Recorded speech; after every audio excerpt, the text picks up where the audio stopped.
Hello everyone. तो कैसे हो आप लोग? I hope you all are doing well. तो बच्चों, लास्ट लेक्चर में हमने स्टार्ट किए थे हमारे चैप्टर का सेकेंड पार्ट, जो कि था रोटेशनल मोशन। अच्छा, और तो रोटेशनल मोशन में बच्चों हमने रोटेशनल मोशन की डेफिनेशन देखे और हमने देखे मोमेंट ऑफ इनर्शिया का फॉर्मूला और उसके कॉन्सेप्ट को हमने डिटेल में समझे थे। और उसके बाद हमने देखे थे काइनेटिक एनर्जी का सिंपल सी derivation, kinetic energy of a rotating body की। आज हमें उसके आगे की चीजें देखनी है, उसके आगे के कॉन्सेप्ट को समझना है। वो कॉन्सेप्ट को समझने से पहले अब हमारे पास एक छोटा सा नन्ना सा मुन्ना सा एक कॉन्सेप्ट है बच्चों, जो कि इंपॉर्टेंट भी है और इंटरेस्टिंग भी है, जिसका नाम है रेडियस ऑफ जियारेशन या फिर जियाराशन या फिर गियाराशन या फिर गयाराशन, जो बोलना है वो बोलो, लेकिन इसको लिखो ऐसे, रेडियस ऑफ gyration। असल में बच्चों रेडियस ऑफ gyration हम किसको बोलेंगे? रेडियस ऑफ gyration को समझने से पहले एक छोटा सा टर्म है हमारे पास, centre of mass. I hope के सभी को सेंटर ऑफ मास की कॉन्सेप्ट क्लियर होगा। सेंटर ऑफ मास किसको बोलेंगे बच्चों? हम the point at which whole mass of the body is supposed to be concentrated। म्हणजे काय सर? अब मान लो मेरे पास एक ऑब्जेक्ट है, ये वाला छोटा सा ऑब्जेक्ट है। अच्छा, कोई और ऑब्जेक्ट? अच्छा ठीक है, इससे शायद ज्यादा क्लियरिटी आएगी। अब मेरे पास एक ऑब्जेक्ट है जिसका मास हम मान लेंगे कि भाई यूनिफॉर्मली डिस्ट्रीब्यूटेड है। अगर ये ऑब्जेक्ट किस पॉइंट पे बैलेंस होता है, एक पर्टिकुलर पॉइंट पे ये क्या होगा बच्चों? बैलेंस होगा। अब वो पॉइंट मुझे देखना है, वो पॉइंट किधर मिलेगा, तो मैं क्या करूंगा? कुछ इस तरह से देखूंगा। अब ये वाला जो पॉइंट है बच्चों, इस पॉइंट पे हमारा ये जो ऑब्जेक्ट है पूरा कॉन्सेंट्रेटेड है, ऑब्जेक्ट का मास हमारे, मतलब इस पॉइंट पे हमारा जो मास है या ऑब्जेक्ट है इस पॉइंट पे बैलेंस जो हो रहा, तो ये पॉइंट को बच्चों हम क्या बोलेंगे? इस पॉइंट को, that point in which the object is balanced, उसको क्या बोलेंगे हम बच्चों? Centre of mass. Centre of मास। अच्छा, सेंटर ऑफ मास किसको बोलेंगे? वो वाला पॉइंट जिस पॉइंट पे हमारा जो ऑब्जेक्ट है वो बैलेंस्ड हो रहा। म्हणजे काय देख लो थोड़ी सी क्लियरिटी में। अब मेरे पास एक यूनिफॉर्मली डिस्ट्रीब्यूटेड एक रॉड है, यूनिफॉर्मली डिस्ट्रीब्यूटेड, या फिर मेरे पास एक ऑब्जेक्ट है। अब इसको अगर यूनिफॉर्मली डिस्ट्रीब्यूटेड है बच्चों, ये सीधी सीधी बात है कि सेंटर पे क्या होंगी? इसकी बैलेंस्ड होंगी। ये जो सेंटर है, ये जो पॉइंट है इसका क्या रहेगा बच्चों? ये वाला पॉइंट रहेगा इसका सेंटर ऑफ मास। ठीक है। अच्छा, सेंटर ऑफ मास मतलब बैलेंस्ड क्यों होगी इसी पॉइंट पर? क्योंकि बच्चों इस वाले सेक्शन पे जो है जितनी ग्रेविटी लगेगी उतनी ही ग्रेविटी इस वाले सेक्शन पे लगेगी।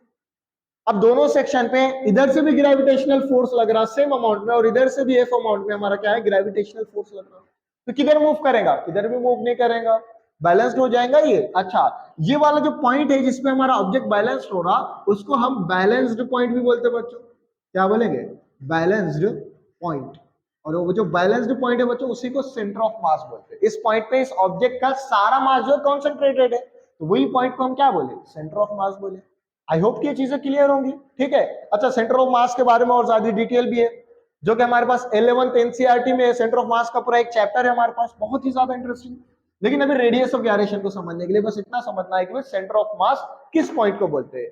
That point, the point at which whole mass of the body supposed to be concentrated, that point is called as centre of mass. Okay, ठीक है।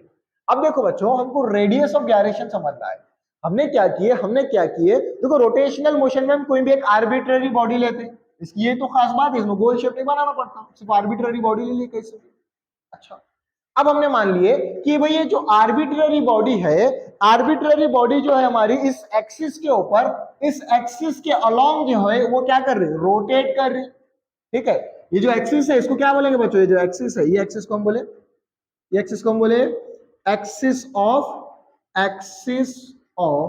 Rotation, axis of rotation. अच्छा, अब इसको हमने बोला एक्सिस ऑफ रोटेशन। बच्चों हमने moment of inertia समझे। मोमेंट ऑफ इनर्शिया किसको बोले थे हमने? मोमेंट ऑफ इनर्शिया फॉर्मूला हमारे पास था I is equals to mr square. बच्चों ये जो m है ये क्या था? हमने मान लिया एक पार्टिकल, कहीं तो भी एक पार्टिकल, यहाँ पर m1 पार्टिकल है फिर m पार्टिकल, मतलब क्या? एक पार्टिकल है जिसका मास m है। अच्छा, उसका एक्सिस से तो पार्टिकल तक का डिस्टेंस देखो, हमने मान लिया कि भाई एक्सिस से पार्टिकल तक का डिस्टेंस है r। तो बच्चों इसका मोमेंट ऑफ इनर्शिया क्या हो जाएगा? हमने देखे moment of inertia is nothing but the product of mass of the particle and the square of the distance between particle to the axis of rotation. ठीक है सर, तो ये बन गया हमारा mr स्क्वायर। अब ऐसा हर पार्टिकल के लिए हमारा फॉर्मूला यही आएगा, ठीक है, उसका डिस्टेंस चेंज होते जाएगा और मास चेंज होते जाएगा। लेकिन बच्चों अब देखो ये तो एक एनी पॉइंट है, अब ये भी एक एनी पॉइंट हो सकता है, जो पार्टिकल हो सकता है यहाँ पर जिसका मास m1 हो और जिसका डिस्टेंस r1 हो। ऐसे हर पॉइंट का हमारे पास moment of inertia different different आएगा, और उस केस में हम क्या ले रहे हैं, डिस्टेंस को हम बता रहे r से डिनोट कर रहे हैं। ओके, अब जब r से हम डिनोट कर रहे हैं बच्चों, तो ये आ रहा हमारे पास मोमेंट ऑफ इनर्शिया। लेकिन ये एक एनी पॉइंट है, कोई भी पॉइंट पे ले रहे, लेकिन अब इस ऑब्जेक्ट में एक पॉइंट ऐसा है जो कि स्पेशल है। स्पेशल पॉइंट मतलब अब ये जो मेरे पास ये जो आर्बिट्रेरी बॉडी है, आर्बिट्रेरी बॉडी कोई भी एक बॉडी का एक हमारे पास रहता एक पॉइंट, जिस पॉइंट पे ये सारा मास जो है कॉन्सेंट्रेटेड रहता, जिसको हमने बैलेंस्ड पॉइंट बोले या फिर जिसको भी हमने सेंटर ऑफ मास बोले। तो बच्चों मान लो कि इस बॉडी का सेंटर ऑफ मास यहां पर कहीं पर है, ये जो है इसका बॉडी का क्या है भाई, सेंटर ऑफ मास। अच्छा, इस पॉइंट पे हमारे बॉडी का क्या है, सेंटर ऑफ मास है। हम मान लेंगे इस पॉइंट पे हमारा जो पार्टिकल है वो पार्टिकल का मास m है, ठीक है। अभी जो सेंटर ऑफ मास है, सेंटर ऑफ मास पे पार्टिकल है, अब वो पार्टिकल का जो है हमारे पास मास m है, ठीक है। अच्छा, अब ये जो मास m है बच्चों, तो यहां से यहां तक का डिस्टेंस को हम क्या बोले, एक्सिस ऑफ रोटेशन से पार्टिकल का डिस्टेंस को हमने क्या बोले, r से डिनोट करे थे। लेकिन ये पॉइंट जो है वो आम पॉइंट नहीं है, लेकिन ये पॉइंट जो है स्पेशल पॉइंट है। अब जब स्पेशल कोई चीज रहती है तो हम उसको स्पेशल ट्रीटमेंट देते हैं। अब जब इसको स्पेशल ट्रीटमेंट कैसा दूंगा मैं, एक्सिस ऑफ रोटेशन से, तो ये वाले पार्टिकल के डिस्टेंस को मैं क्या बोलूंगा, क्योंकि ये स्पेशल पॉइंट है, सेंटर ऑफ मास है, तो एक्सिस ऑफ रोटेशन से सेंटर ऑफ मास के डिस्टेंस को हम k से डिनोट करते बच्चों। किससे डिनोट करते, k से डिनोट करते। और ये जो k है बच्चों, k को ही हम क्या बोलते, radius of gyration, radius of gyration। Okay, clear है। देखो बच्चों, जो सेंटर ऑफ मास से एक्सिस ऑफ रोटेशन तक का डिस्टेंस है उसको क्या बोले, रेडियस ऑफ gyration बोले। कुछ खास बात भाई सर? अब देखो, अब ये जो रेडियस ऑफ gyration है इसका फॉर्मूला क्या आएगा सर, उसका फॉर्मूला कैसे आएगा? अब हमारे पास क्या है फॉर्मूला इसका, अगर मुझे मोमेंट ऑफ इनर्शिया निकालना है, ये एक्सिस का सेंटर ऑफ मास के अबाउट में मुझे, या फिर सेंटर ऑफ मास का इस एक्सिस के अबाउट में मुझे मोमेंट ऑफ इनर्शिया निकालना है, तो मेरे पास फॉर्मूला क्या है मोमेंट ऑफ इनर्शिया का, जनरल, इन जनरल क्या आएगा, I is equals to m r square. r क्या था, perpendicular distance between axis of rotation to the particle. लेकिन यहाँ पे वो डिस्टेंस को हम किससे डिनोट करें बच्चों, k से करें, तो यहाँ क्या आ जाएगा mk स्क्वायर। अच्छा, अब अगर हमको रेडियस ऑफ gyration का फॉर्मूला मालूम करना है, तो रेडियस ऑफ gyration का फॉर्मूला इससे मिल सकता है मुझे। रेडियस ऑफ gyration को मालूम करना है तो इसको तनहा रखो, बाकी जो भी इधर भेजो, तो क्या मिला बच्चों, k is equals to I by k square है यहाँ पर, सॉरी I बाय m। तो अच्छा, मुझे स्क्वायर के फॉर्म में मिला ये। अब मुझे क्या करूंगा इसको, तो क्या हो जाएगा भाई, स्क्वायर रूट लिया तो ये स्क्वायर हट जाएगा और यहाँ पर रूट आ जाएगा, I by m। Very good.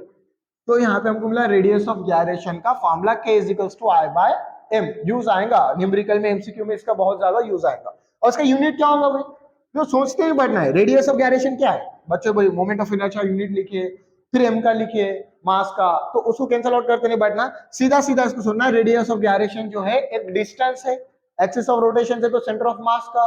तो बच्चों ये जो डिस्टेंस है, ये जो डिस्टेंस को क्या बोले हमने, अब k जो डिस्टेंस है, ये रेडियस ऑफ gyration एक डिस्टेंस है, तो डिस्टेंस की यूनिट क्या होती है, क्या होती है, मीटर होंगी, इसका भी यूनिट क्या आएगी, मीटर। ओके, तो बच्चों radius of gyration simply word में लिखना, the distance between axis of rotation to the center of mass, that distance is called as radius of gyration and it is denoted by k। किसे denote करेंगे हम, k से करेंगे। Okay, इसका formula moment of inertia से हमने formula निकाले इसका, ठीक है, नोट कर लो इसको। हाँ, आई होप कि भाई रेडियस ऑफ gyration कॉन्सेप्ट ये क्लियर हो चुका होगा। ओके, अब देखना है बच्चों 4 मार्क के वास्ते जो एग्जाम में आ सकती है हमारे पास, मोमेंट ऑफ इनर्शिया की डेरिवेशन ड्राइव करना है हमको। कौन सा वाली मोमेंट, जनरल फॉर्मूला हमारे पास मोमेंट ऑफ इनर्शिया का I is equals to mr square, लेकिन हमको क्या करना है, मोमेंट ऑफ इनर्शिया ड्राइव करना है, moment of inertia of a rotating disc, moment of inertia of a rotating disc. अच्छा, moment of inertia of a rotating disc की बच्चों हमको डेरिवेशन ड्राइव करनी है, वो डेरिवेशन एग्जाम में 4 मार्क के वास्ते आ सकती है, ठीक है। ओके, अब देखो अब मेरे पास एक डिस्क किस तरह की रहती है, डिस्क आई होप के सभी को मालूम होंगे, जब हमारे पास सीडी प्लेयर रहती है उसको भी हम डिस्क बोलेंगे। अच्छा, तो अब मैं मान लिया कि भाई मेरे पास एक डिस्क है, ठीक है। अब जब मेरे पास एक डिस्क है तो डिस्क का शेप क्या रहता है, अंदर से उसका मास जो है यूनिफॉर्मली डिस्ट्रीब्यूटेड रहेगा, ठीक है। तो हमने माने कि भाई डिस्क है, बीच में एक छोटा सा एक होल है, होल मतलब हमने उसको मान लिया कि बीच में एक ऐसे वाली एक एलिमेंट्री रिंग, क्या है, रिंग है। अच्छा, एक डिस्क है हमारे पास और डिस्क को क्या कर रहे हैं हम, बीच में एक छोटा सा होल है, इमेजिन करना बच्चों, ऐसी डिस्क सीडी प्लेयर जैसी रहती, बीच में थोड़ा सा होल रहता, इसको हमने मान लिया भी छोटा सा एक होल दिया। अब ये डिस्क है, अब इस डिस्क को हमने क्या किया, उसके अंदर से एक ऐसी डिस्क है यहाँ पर, उसके अंदर से हमने एक्सिस को पास करे और उसके एक्सिस के अलोंग उसको रोटेट कर रहे, राइट। तब ये डिस्क क्या होगी, रोटेट होगी। ये मान लेंगे हम कि भाई इसकी एक्सिस ऑफ रोटेशन है। रिंग को थोड़ी सी बड़ी ले लूं मैं, ठीक है, क्लियरिटी के लिए थोड़ी सी बड़ी लेंगे हम रिंग को, ओके। अच्छा, अभी बच्चों, अब ये जो एक्सिस ऑफ रोटेशन है हमारी, क्या बोलेंगे इसको, एक्सिस ऑफ रोटेशन। अच्छा, अब ये जो एक्सिस ऑफ रोटेशन है मेरे पास, ये ये जो एक्सिस ऑफ रोटेशन के अलोंग हमारी डिस्क क्या कर रही, रोटेट कर रही, ठीक है। अच्छा, हम मान लिए कि भाई ये जो डिस्क है, ये डिस्क का सेंटर यहां पर कुछ होगा, ठीक है। और ये छोटी सी जो रिंग है इसको क्या बोलेंगे हम, एलिमेंट्री रिंग। ये क्या रिंग, एलिमेंट्री रिंग। असल में अगर मैं इमेजिन करो, ये मेरे पास एक छोटी सी रिंग है, अब मैं इस रिंग के ऊपर थोड़ी सी बड़ी अगर रिंग ज्वाइन करूं, मतलब ये रिंग के ऊपर रिंग, फिर उसके ऊपर रिंग, रिंग को रिंग ज्वाइन करूं, मैं इंटीग्रेट करूं, उसको ऐड करूं, तो रिंग के ऊपर रिंग अगर मैं रखूं, रिंग के बाद रिंग, तो ये क्या बनेगी, मेरी डिस्क बनेगी। सीधी सीधी बात है। देखो अब ये छोटी सी रिंग है मेरी, उसके ऊपर मैंने और एक रिंग रखा है यहाँ पर लाके, फिर उसके ऊपर और एक रिंग रखूं, उसके ऊपर और एक रिंग रखूं, तो रिंग को मैं ज्वाइंट करूं, इंटीग्रेट करूं, ऐड करूं, तो मुझे क्या मिलेगा, डिस्क मिलेगा एक, ठीक है। अच्छा, ओके सर। तो अब मान लो कि ये जो बड़े वाली डिस्क है, डिस्क का मास है हमारे पास m है, ओके। अच्छा, ये जो डिस्क की जो थिकनेस है हम क्या करेंगे, नेग्लिजिबल मानेंगे, वो बहुत छोटी सी थिकनेस है इसकी। अच्छा, और ये जो सेंटर है, सेंटर से तो डिस्क के सरकमफ्रेंस तक का डिस्टेंस को हमने बोले आ रही है, ओके सर। अच्छा, अब ये जो रिंग है, रिंग का भी सेंटर है और रिंग का भी रेडियस रहेगा, रिंग यहां तक है, मतलब यहां से लेके तो इसके यहां तक के डिस्टेंस को हम क्या बोले, यहां के डिस्टेंस को हमने मान लो कि स्मॉल आर मान, क्या बोले बच्चों, स्मॉल आर मान लिए इसको। अच्छा, अब इसका जो ये रिंग की जो थिकनेस है उसको हमने मान लिया, रिंग की थिकनेस को हमने मान लिए डी आर, ओके। रिंग की थिकनेस को हमने माने डी आर, और रिंग चूंकि छोटा सा रिंग है तो हमने रिंग के मास को हमने माने छोटा सा मास डी एम, ओके। छोटा सा मास, छोटे से मास के लिए हमने डी से डिनोट करे, इसको डी एम है और इसका मास डिस्क का एम है, ओके। शायद ये चीजें क्लियर हो गई होंगे। अच्छा, अब देखो बच्चों, अब देखो हमको मालूम क्या करना है, हमको मोमेंट ऑफ इनर्शिया मालूम करना है, moment of inertia of this rotating disc, okay. अब मुझे रोटेटिंग डिस्क का मोमेंट ऑफ इनर्शिया मालूम करना है, तो सबसे पहले इसको स्टेप वाइज जाना पड़ेगा हमको। हम क्या करेंगे, ठीक है, यहां पर हम एक डायलॉग मारेंगे, we have what we have. तो बच्चों डेंसिटी का फॉर्मूला याद आना, हमारे पास डेंसिटी का फॉर्मूला क्या है, हम जनरली वॉल्यूम वाला फॉर्मूला यूज करते हैं, डेंसिटी बोलते हैं मास अपॉन वॉल्यूम, लेकिन यहाँ पे वॉल्यूम है क्या, इसमें वॉल्यूम, अब अगर मैं बोलूं इस बोर्ड का मेरे पास वॉल्यूम मिलेगा क्या, नहीं मिलेगा, क्योंकि टू डायमेंशनल है, टू डायमेंशनल मतलब इसका एरिया ही रहेगा। अब ये डिस्क का भी क्या रहेगा, एरिया रहेगा। तो अब यहाँ पर हम कौन सी डेंसिटी यूज करेंगे, सरफेस डेंसिटी यूज करेंगे, सरफेस। अच्छा, अब सरफेस डेंसिटी का फॉर्मूला क्या है हमारे पास, सरफेस डेंसिटी को हम सिग्मा से डिनोट करते हैं, राइट। जो हमारे पास वॉल्यूम डेंसिटी है उसको हम रो से डिनोट करेंगे और सरफेस को सिग्मा से और लीनियर को एल से। हमारे पास वॉल्यूम डेंसिटी का फॉर्मूला क्या आएगा, mass upon volume, sigma, sigma मतलब सरफेस डेंसिटी, म्हणजे काय, मास अपॉन एरिया, और लीनियर डेंसिटी का फॉर्मूला मास अपॉन लेंथ। ये तीन डेंसिटी के फॉर्मूले याद रहने चाहिए, ओके। अच्छा, अब हमारे पास फॉर्मूला है सिग्मा इज इक्वल्स टू क्या आएगा, हमने क्या देखा फॉर्मूला, मास अपॉन एरिया। अच्छा, ये मास किसका है, ये मास जो है डिस्क का देख रहे, वी हैव क्या बोलेंगे हम, surface density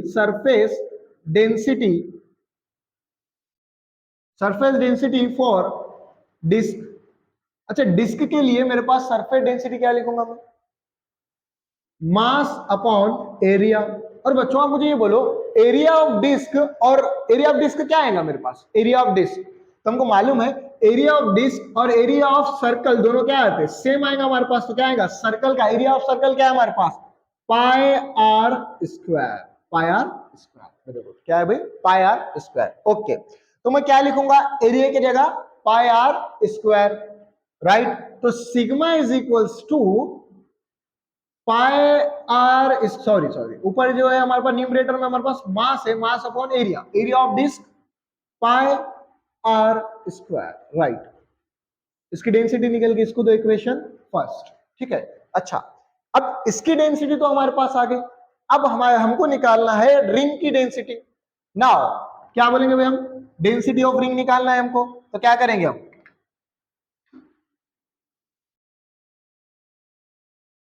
now density of ring. अच्छा, ओके। अब डेंसिटी ऑफ रिंग, रिंग के पास भी क्या है हमारे पास? रिंग भी हमारी टू डायमेंशनल है। अब जब टू डायमेंशनल है तो सरफेस डेंसिटी मालूम करेंगे। सरफेस डेंसिटी का फॉर्मूला हमको सिग्मा इज इक्वल्स टू, अब इसका मास क्या है बच्चों? ये डिस्क का मास हमने मान लिया m था, लेकिन ये रिंग का मास जो है हमारे पास क्या है? रिंग का मास हमारे पास dm है, तो मैं क्या लूंगा? dm अपॉन, अब यहाँ पे जो है एरिया लूंगा, लेकिन एरिया किसका लूंगा मैं? एरिया ऑफ रिंग, AR से हम उसको डिनोट करेंगे। और बच्चों हमको एरिया ऑफ रिंग पता है, एरिया ऑफ रिंग क्या रहेगा हमारे पास? नाउ या फिर but area of ring, area of ring क्या आएगा हमारे पास? AR is equals to length into breadth, length into breadth. Okay, अब ये जो लेंथ है, ये लेंथ क्या रहेंगी भी इसकी? ये मेरे पास एक रिंग है, अब ये जो रिंग की लेंथ क्या रहेंगी? रिंग की लेंथ मतलब उसकी सरकमफेरेंस रहेंगी। अब हमको सरकमफेरेंस का फॉर्मूला मालूम है, इसकी लेंथ क्या रहेंगी? L is equals to circumference, और सरकमफेरेंस हमारे पास, सर्कमफेरेंस का फॉर्मूला क्या है हमारे पास? 2 पाई आर। रेडियस इसका क्या है? स्मॉल आर है, तो मैं क्या लूंगा? 2 पाई आर। अच्छा, और ये जो ब्रीथ है बच्चों, ब्रीथ, इसकी जो थिकनेस हमने कितनी कंसीडर करे? dr कंसीडर करे, तो मैं लेंथ के जगह 2 पाई आर लिखूंगा, और ये जो ब्रीथ है, जो ब्रीथ बी है मेरे पास, उसके जगह क्या लिखूंगा बच्चों? इसकी थिकनेस dr, राइट। ओके, अच्छा, अब मेरे पास एरिया ऑफ रिंग क्या आएगा? AR is equals to 2 pi are into D R, 2 pi are into D R. Okay sir, अब इसको क्या करूंगा मैं? इक्वेशन सेकेंड में पुट करूंगा, तो देयरफॉर फ्रॉम इक्वेशन सेकेंड, अच्छा जब मैं इक्वेशन सेकेंड में इसको पुट करूं तो इक्वेशन सेकेंड मुझे किस तरह से मिलेगी? Sigma is equals to DM as it is रहेगा, और मैं ये जो AR है, AR के जगह में क्या लिखूंगा? यहां घुरना है इसको, 2 pi into D r. Very good, तो मैं लिखा यहां पर 2 pi are into D R. Okay, अच्छा, अब ये इक्वेशन मुझे क्या मिली? अच्छा, मैं इसको डीएम को इधर रखूं, इसको इधर भेजू, तो कैसे आएंगे ये फॉर्म में? देखो, ये जो डीएम है, DM is equals to sigma, अभी डिवीजन में है, उधर मल्टीप्लीकेशन में जाएगा, sigma into 2 pi are into D R. याद माना बच्चों, इक्वेशन फर्स्ट हो गई, सेकेंड हो गई, इसको बोलेंगे equation third. Okay, equation third. अच्छा, डीएम मिल गया हमको। ओके, अब क्या करना है हमको? हमको मालूम करना है असल में डिस्क का मोमेंट ऑफ इनर्शिया, तो हमको रिंग का मोमेंट ऑफ इनर्शिया मालूम रहना चाहिए। सिंपल सा रिंग का मोमेंट ऑफ इनर्शिया, जो हमारे पास जनरल फॉर्मूला है। हम क्या करेंगे? यहाँ पे एक डायलॉग मारना है हमको, क्या मारेंगे? As we know moment of inertia of ring, moment of inertia क्या आएगा? सिंपल मोमेंट ऑफ इनर्शिया क्या आएगा? mr square. तो वो जो मास, यहाँ पे रिंग का मास क्या है हमारे पास? डीएम है, तो एम की जगह मैं क्या लिखूंगा? DM.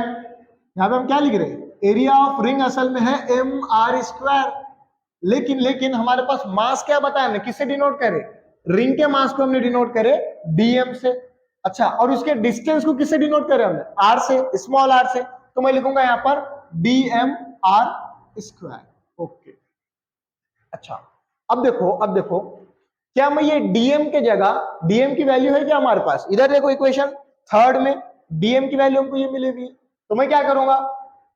Therefore from equation third क्या लिख सकता मैं, I R is equals to DM की जगह क्या लिखूं मैं, sigma 2 pi are into D R.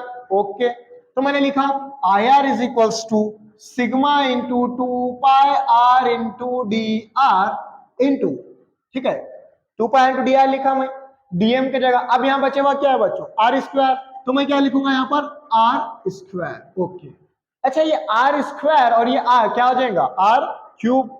Okay, तो मैं लिखा यहां पर I R is equals to sigma into 2 pi R cube, यहां का R1 और यहां का R2 R3 into T R D are.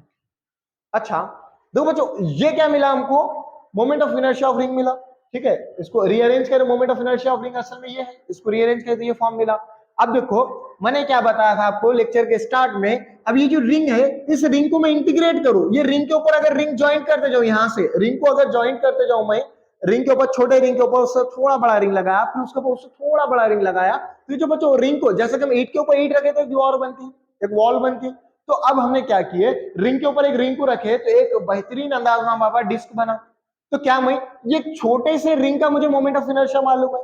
अब देखो ये जो रिंग क्या हो सकता है, और छोटा हो सकता है इसके अंदर, उसके अंदर और छोटा रिंग रख सकते हैं, उसके अंदर और छोटा, कहां तक के रिंग रख सकते हैं हम, उसके रेडियस तकरीबन जीरो, सॉरी उसका जो डिस्टेंस है तकरीबन हम क्या कर सकते हैं, उसके रेडियस को जीरो तक के रख सकते हैं। और यहाँ पे मैक्सिमम रिंग कितना आना चाहिए, बड़ा वाला रिंग, ये वाले रिंग का क्या हो जाएगा आर, मतलब कितने रिंग लगाने पड़ रहे हैं हमको, उतने रिंग लगाने पड़ रहे हैं जिस रिंग का R is equal to zero से, आर जो है हमारा क्या हो बच्चों, बड़ा वाला रेडियस जो है हमको क्या करना पड़ेगा, जीरो टू आर वाला, मतलब जीरो रिंग से जिसका रेडियस जीरो है उससे, तो हमको ये इतने डिस्टेंस वाला रिंग ज्वाइन करना पड़ेगा तो पूरा कंप्लीट डिस्क मिलेगा हमको।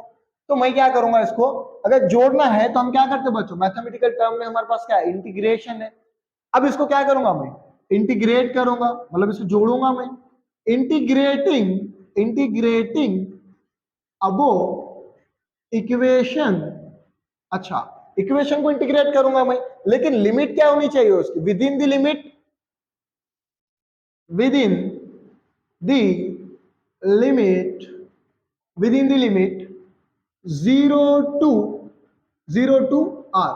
मतलब बच्चों इसको कहां तक इंटीग्रेट करना पड़ेगा हमको, जहां वहां तक इंटीग्रेट करना पड़ेगा हमको, आर जिसका रेडियस वो वाले रिंग का, जीरो रेडियस वाले रिंग से हमको आर रेडियस तक के रिंग को हमको ज्वाइन करना पड़ेगा, तो हमको ये डिस्क मिलेंगी। अच्छा तब इसको इंटीग्रेशन कैसे आएगा बच्चों, अब ये रिंग का इंटीग्रेशन करें तो क्या मिल रहा है, रिंग को ज्वाइन करें तो हमको डिस्क मिल रहा, तो इसका इंटीग्रेशन मैं लूं तो मुझे मिलेगा moment of inertia of disc. Okay, अब बच्चों इंटीग्रेशन इसका लूंगा मैं, ये वाले सेक्शन का, अब ये वाले सेक्शन का इंटीग्रेशन लूंगा मैं, तो क्या करूंगा, integration within limit 0 to R sigma into 2 pi are into R cube into D R.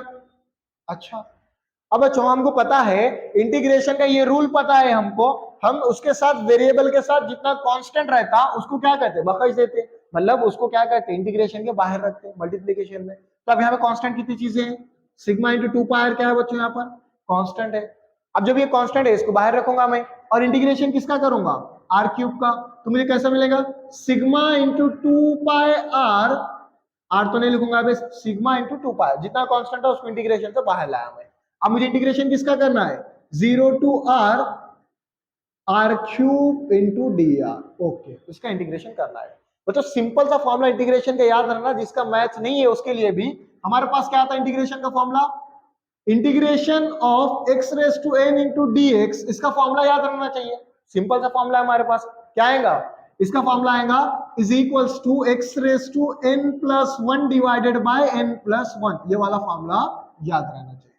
ठीक है, अब देखो यहाँ पे n की जगह क्या है हमारे पास 3 है, तो क्या होगा 3 प्लस 1 डिवाइडेड बाय 3 प्लस 1, तो कितना हो गया कुल मिलाकर ये देखो, moment of inertia of disc is equals to sigma into 2 pi.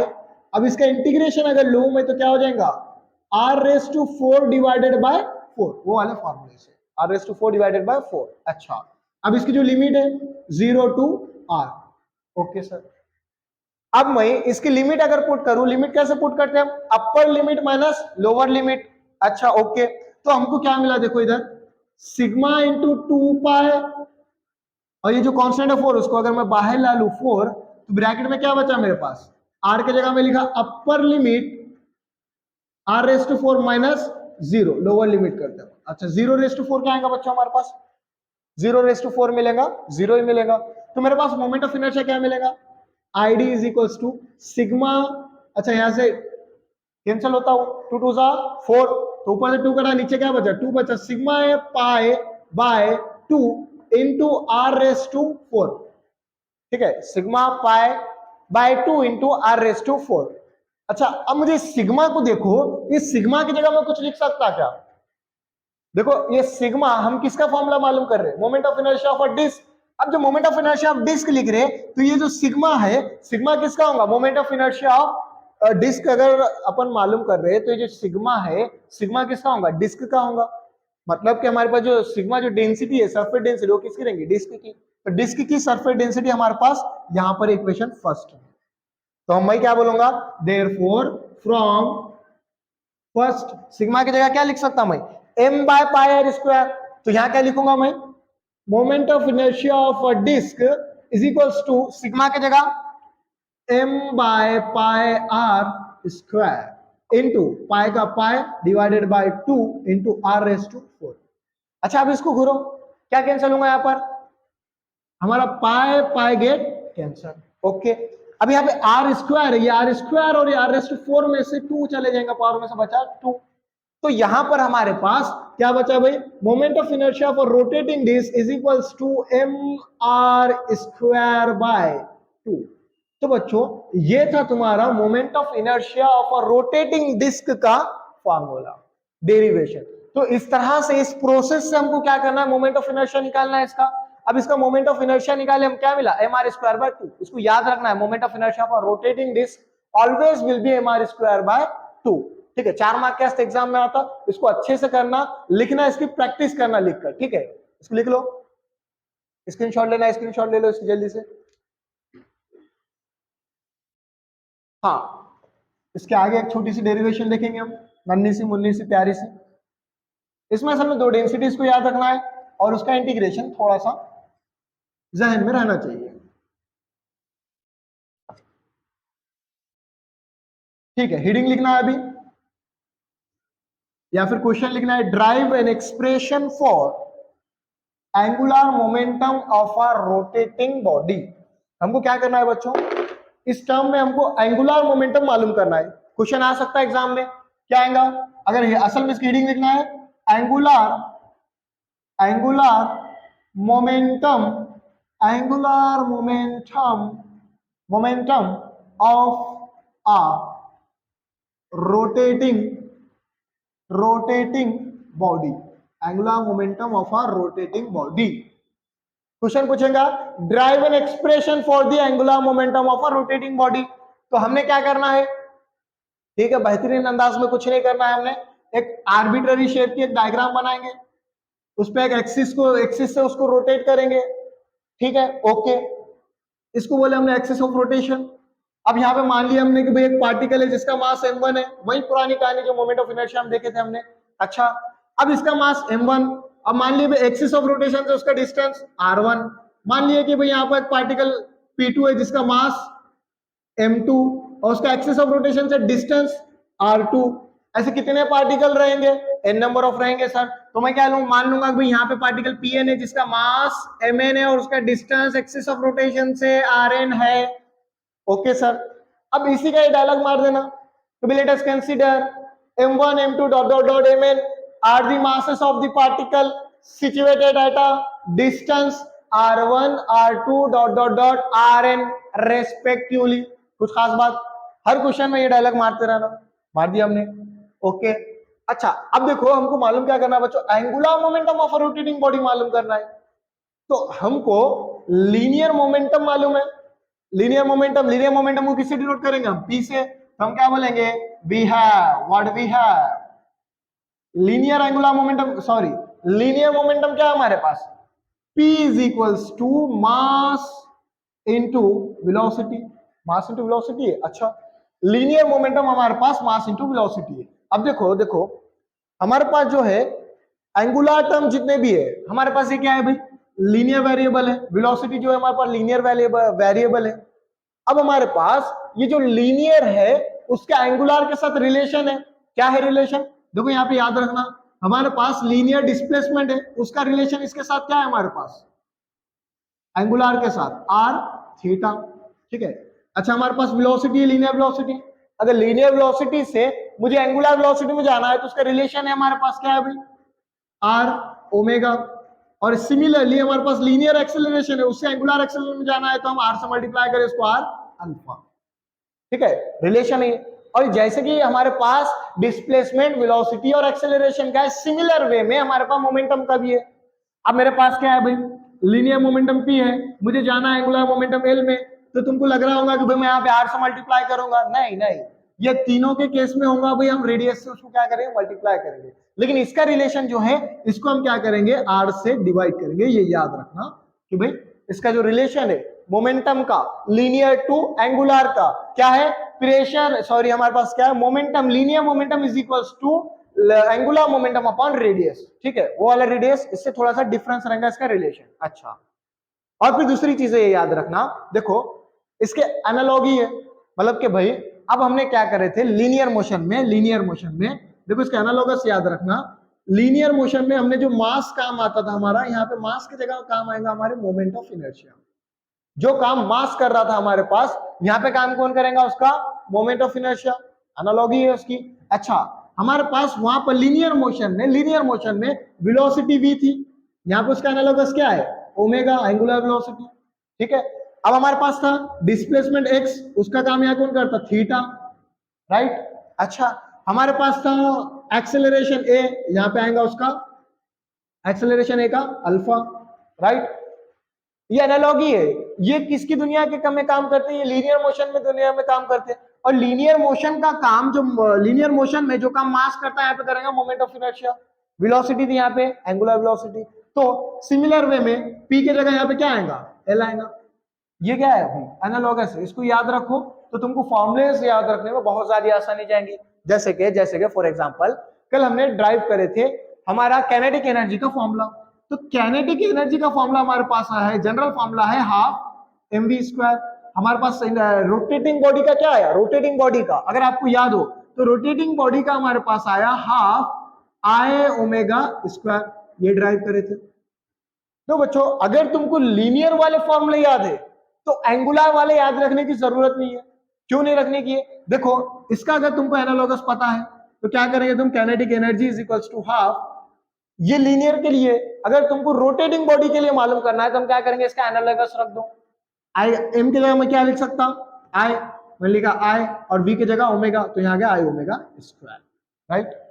अब जैसे मुझे यहाँ पे ड्राइव करना है तो हमको फाइनल आंसर कैसा आएगा इसका? पी की जगह मैं क्या लिख सकता? पी की जगह एनालॉगस क्या है मेरे पास? एल है, और एम की जगह आई है, और वी की जगह ओमेगा। तो ये हमको प्रूफ करना है एंगुलर मोमेंटम का formula. Angular momentum of a rotating body क्या आएगा? L equals to I omega. Okay, अब इसको हमको ड्राइव करना है, ये हमको प्रूफ करना है। कभी कभी बोल सकते proof that L equals to I omega. ठीक है, ये तो थी बेसिक चीजें जो तुमको याद रखनी है। इसकी स्क्रीनशॉट लेके याद कर लेना, इसको आसानी हो जाएंगे। ठीक है, अब हम ड्राइव करेंगे derivation for the angular momentum of a rotating body. ठीक है। अच्छा, अब देखो मैं यहां पर क्या लिख सकता? बट v की जगह मैं क्या लिख सकता? v is equals to R omega, right. अच्छा, अब ये p की जगह, p का रिलेशन मुझे मालूम है, and p is equals to l bye r, right. Linear momentum से हम एंगुलर मोमेंटम कहते हैं, उसको r से डिवाइड करेंगे। अच्छा, अब अगर मैं ये फॉर्मूले में ये सारी चीजें रख दूं तो क्या बनेगा? l bye r is equals to mass का मास, v की जगह मैं क्या लिखूंगा? r omega. ठीक है, r ओमेगा। अच्छा, अब मैं क्या करूं? ये r को उधर भेजूं तो क्या हो जाएगा? l is equals to m r into R, r का स्क्वायर इंटू ओमेगा। ठीक है, m r स्क्वायर ओमेगा। अच्छा, अब बच्चों ये असल में जनरल फॉर्मूला मिला हमारे पास, इक्वेशन फर्स्ट। अगर मैं सिंगल पार्टिकल के लिए देखूं तो क्या आ जाएगा? ये वाले पार्टिकल के लिए देखूं मैं तो L1 M1 R1 ओमेगा 1 लेंगे क्या? क्यों? तो ओमेगा क्या है? हमारी एंगुलर वेलोसिटी, और एंगुलर वेलोसिटी हर पार्टिकल की क्या रहती है? सेम रहती है। अच्छा, ये सिंगल पार्टिकल के लिए हो गया। अब मुझे क्या करना है? Angular momentum number of particle के लिए मालूम करना है, मतलब टोटल एंगुलर मोमेंटम मालूम करना है, तो मैं क्या लिखूंगा, now for total angular momentum. अच्छा, तो मैं टोटल एंगुलर मोमेंटम मालूम करूंगा तो कुछ इस तरह से लिखूंगा इसको, L इज इक्वल्स टू सारे पार्टिकल के मोमेंटम को, एंगुलर मोमेंटम को मैं क्या करूंगा, ऐड करूंगा। अब जब ऐड करूंगा तो मुझे टोटल पार्टिकल का एंगुलर मोमेंटम मालूम हो जाएगा। तो मेरे पास फॉर्मूला क्या है, L is equals to L1 plus L2 plus L3 plus up to so on Ln plus Ln। अच्छा, अब L1 में हमारे पास क्या मिला, M1 R1 ओमेगा मिला, R1 स्क्वायर ओमेगा। अच्छा, अब इसका L2 कैसा मिलेगा, L2 is equals to M2 similar मिलेगा R2 स्क्वायर ओमेगा। अच्छा, ऐसे अप टू मैं कहां तक के जाऊंगा, यहां से मैं N तक कैसे मिलेंगे मुझे। तो मेरे पास बच्चों देखो, अब मैं therefore L is equals to L1 के लिए मेरे पास फॉर्मूला क्या मिलेगा, M1 R1 square omega, M1 R1 square omega, right. अच्छा, प्लस का प्लस, अब यहाँ पे L2 के लिए क्या होगा, देखो हर पार्टिकल के लिए हमारे पास मास चेंज होगा, उसका डिस्टेंस जो है वो चेंज होगा, लेकिन एंगुलर मोमेंटम सेम रहेगा, देखे थे हमने इससे पहले लेक्चर में। तो अब यहाँ क्या हो गया भाई, M2 R2 square omega plus up to so on plus MN RN square omega. अब बच्चों इसको घुरो, अब इसको घूरने के बाद हमको ये बात समझ में आई, जो ओमेगा है ये हर जगह पे क्या है, कॉमन है, तो इसको हम क्या निकाल सकते हैं, इसको कॉमन निकाल सकते हैं हम, सेम है हर जगह। तो मैं क्या लिया भाई, therefore L is equals to omega को मैं कॉमन लूं तो ब्रैकेट में बचा मेरे पास M1 R1 square plus M2 R2 square plus up to so on plus MN RN square. अच्छा, अब ये ब्रैकेट वाले टर्म को करो, इसको मैं समेशन वाले फॉर्म में लिख सकते सर, तो मैं इसको समेशन वाले फॉर्म में बच्चों कैसे लिखूंगा, L is equals to omega, अब ये वाले टर्म को मैं क्या लिख सकता, समेशन वाले फॉर्म में लिख सकता। अब समेशन वाले फॉर्म में मैं इसको कुछ इस तरह से लिखूंगा, summation I goes to 1 to n, यहां क्या बचने वाला है, MI का स्क्वायर। अब ये इतने टर्म को घूरना है आपने, हाँ सर ये तो दिख रहा है हमको मोमेंट ऑफ इनर्शिया। अब जब ये मोमेंट ऑफ इनर्शिया दिख रहा तो मैं क्या लिख सकता है, dialogue marker, but summation I goes to 1 to n MI RI square is equals to moment of inertia, right. अच्छा, तो therefore L is equals to omega into I, या फिर मैं लिख सकता L is equals to I omega. हुआ क्या बच्चों, प्रूफ ये मिला आपको angular momentum of a rotating body. याद रखना, इससे रिलेटेड हमको न्यूमेरिकल करने हैं, तो ये फॉर्मूले को याद रखना, और ये डेरिवेशन 2 या 3 मार्क के वास्ते एग्जाम में आ सकती है, इसको भी अच्छे से करना, कोई खास चीज नहीं है, बहुत सिंपल, सिर्फ इसके रिलेशन पता होने चाहिए, और वो तो बहुत ही ज्यादा सिंपल वे में हमने इसको ड्राइव करे। तो बच्चों आज जितना पढ़े उसको पढ़ो, उसको रिवाइज करते जाओ और उसको रिटर्न करके निकालते जाओ, बहुत आसानी से ये चीजें कवर हो जाएंगी। तो मिलते हैं हम इसके बाद के लेक्चर में कोई अच्छे से इंटरेस्टिंग टॉपिक के साथ, तब तक के लिए ऑल द बेस्ट।